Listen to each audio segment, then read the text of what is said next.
It was just after midnight when Emily knocked on the front door of her childhood home. Rain slid down the porch light, casting trembling shadows across her face. Her mother, Margaret, answered the door with trembling hands. "Emily!" she whispered, eyes wide, heart frozen. "Is that you?" Emily nodded, but something about her was wrong. She had vanished 3 years ago. The police found her car abandoned by the river. Her phone was still inside, screen cracked, with a single photo taken the night she disappeared, just a blurry figure, barely visible through the rain. Now standing before her mother, she looked the same green eyes, same long auburn hair, but her skin didn't look like it belonged to her. It was too pale, almost translucent, with a bluish tint beneath the surface. The texture was off too, smooth but in an unnatural way, as if it had been stretched over something else. Margaret pulled her inside and wrapped a blanket around her shoulders. "Where have you been?" she asked, voice trembling. "What happened to you?" Emily didn't answer right away. She sat down slowly on the couch, her eyes scanning the room as though everything was unfamiliar. She reached out and touched the coffee table, the fabric of the couch, the edge of the lamp. Finally, she said, "I don't know where I was. I only remember darkness and cold and something watching me." Margaret leaned closer, tears filling her eyes. "But you're safe now. You're home." Emily shook her head. "No," she whispered. "I'm not.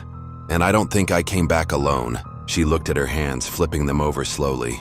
The skin shifted faintly as if something moved underneath it, something that didn't belong. That night, Margaret didn't sleep.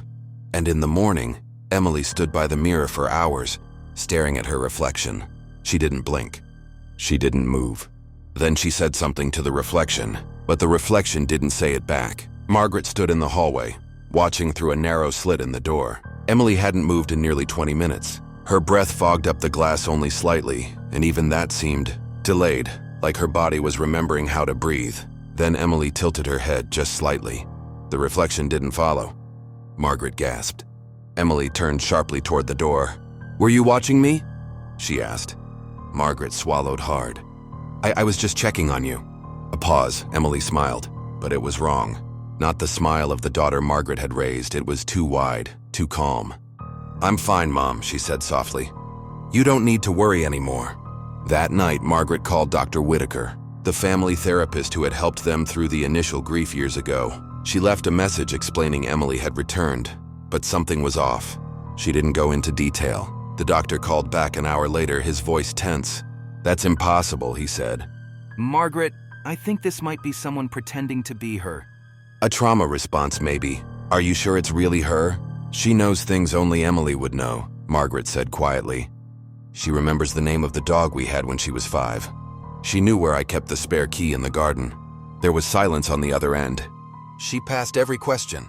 "Still," Dr. Whitaker said slowly, "sometimes trauma can create copies, not physical ones, psychological ones." "Are you absolutely certain it's her on the outside?" Margaret paused, her eyes drifting to the hallway where Emily had been standing just moments ago, completely still as if listening. "No," she whispered. "I'm not." That night, Margaret dreamed of water, dark, endless water. Something ancient moved beneath the surface, stretching up toward the light. In the dream, it whispered to her in Emily's voice, "Let me wear it just a little longer." The next morning, Margaret made a decision. She waited until Emily went out to the backyard. She had been spending hours out there, standing barefoot in the soil, whispering things to the trees. Margaret took the chance to go into her daughter's room. Inside, the air was cold. The windows were shut, but the curtains moved slightly as if something was breathing in the room. On the dresser, Margaret found a notebook. Its pages were filled with strange symbols, circles, and lines like veins.